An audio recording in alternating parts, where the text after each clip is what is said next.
Newton schooling caution ആ എക്സ്പെരിമെൻ്റാണ് നമ്മൾ ചെയ്യണത്. ആദ്യം 22 രൂപ പൊളിമീൻ അതിൻ്റെ പേര്. 22 ഏതാണ്ട് സെയിം മാസമുള്ള സാധനം കൊടുക്കുക. 2 ഉണ്ടാവും. ഈ സാധനം എടുക്കുക, ഇത് ഓണാക്കുക.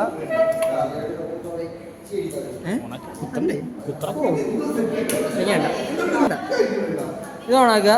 ഇങ്ങനത്തെ 2 ഉണ്ടാവും. ഏതാണ്ട് സിമിലർ റേറ്റുള്ള നോക്കി. പിന്നെ 152 ഇതിൻ്റെ മാസം, വേറെ 153. അങ്ങനെ തൊട്ടടുത്ത് വെയിറ്റുള്ള സാധനം എടുക്കുക.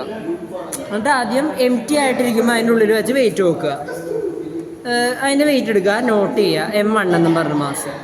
എന്നിട്ട് ഈ ഇങ്ങനത്തെ 2 ഉണ്ടാവും. 2 എടുക്കുക. ഈക്വൽ പാർട്സ്, ഈക്വൽ ഹൈറ്റിൽ ഓയിലും ഒരെണ്ണത്തിലും വേറൊരെണ്ണത്തിൽ വെള്ളവും എടുക്കുക. ഓയിലൊക്കെ ഇടുന്നുണ്ട്, വെള്ളം ഓർന്നെടുക്കുക. സെയിം ഹൈറ്റിൽ പറഞ്ഞ രീതിയിൽ എടുക്കുക. എന്നിട്ട് ഇത് വയ്ക്കുക. വാട്ടർ പ്ലസ് ഇതിൻ്റെ മാസം എടുക്കുമ്പോൾ നമുക്ക് ഇതിൽ വെച്ച് ഇങ്ങനെ എടുക്കുമ്പോൾ ഇതിനോട് വയ്ക്കുക. നമുക്ക് കിട്ടുന്നത് M2 കിട്ടും. പിന്നെ ഇതിൻ്റെ കൊളനേറ്റഡ് പ്ലസ് ലിക്വിഡ് അതായത് ഓയിലിൻ്റെയും കൂടി വെച്ച് മാസം എടുക്കുമ്പോൾ നമുക്ക് M3 കിട്ടും. ഇത്രയാണ് നമുക്ക് ഇതിൽ നിന്ന് എടുക്കേണ്ടത്, സ്കെയിൽ ചെയ്യുന്നത്. അത് കഴിഞ്ഞിട്ട് ഈ സാധനത്തിലാക്കിയോ ഒരു തെർമോമീറ്റർ എടുത്ത് ഇങ്ങനത്തെയൊക്കെ ഒരു പൊസിഷനിലൊക്കെ ഫിക്സ് ചെയ്യുക സ്റ്റാൻഡില്ലാതെ. പിന്നെ ഹീറ്റിംഗ് പാനൽ എടുക്കുക, കോൾനേറ്റ് എടുക്കുക. വാട്ടർ ഉണ്ട്, ഉള്ളതുണ്ട്, ലിക്വിഡ് ഉള്ളതുണ്ട്. ലിക്വിഡ് ആയത് ഓയിൽ. എന്നിട്ട് ആദ്യം വാട്ടർ ഉള്ളത് ഇതിനുള്ളിൽ വയ്ക്കുക.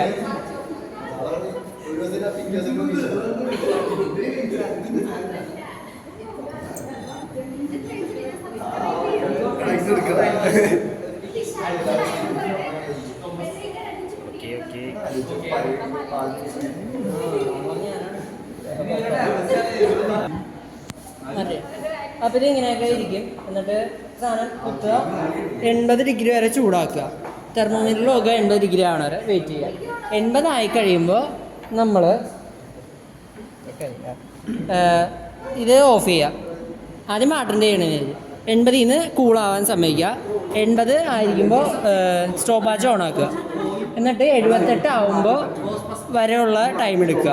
അതെ, ഇവിടെ എഴുതാം, വാട്ടറിൻ്റെ ഇവിടെ. എന്നിട്ട് അടുത്തത്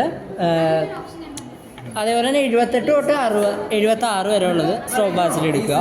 അങ്ങനെ 60 വരെ എടുക്കുക. 60 to 60 ആ റേഞ്ച് വരെ എടുക്കുക. അതേപോലെ അത് കഴിയുമ്പോൾ വാട്ടർ എടുത്ത് മാറ്റുക, ഓയിൽ വയ്ക്കുക അതിൻ്റെ സ്ഥലത്ത്. ഇതേ സാധനം റിപ്പീറ്റ് ചെയ്യുക. സാധനം കിട്ടും. എന്നിട്ട് ഇതിന് കിട്ടിയ വാല്യൂസ് വെച്ച് നമ്മൾ ഗ്രാഫ് വരയ്ക്കുക. ഇത്രേ ഉള്ളൂ.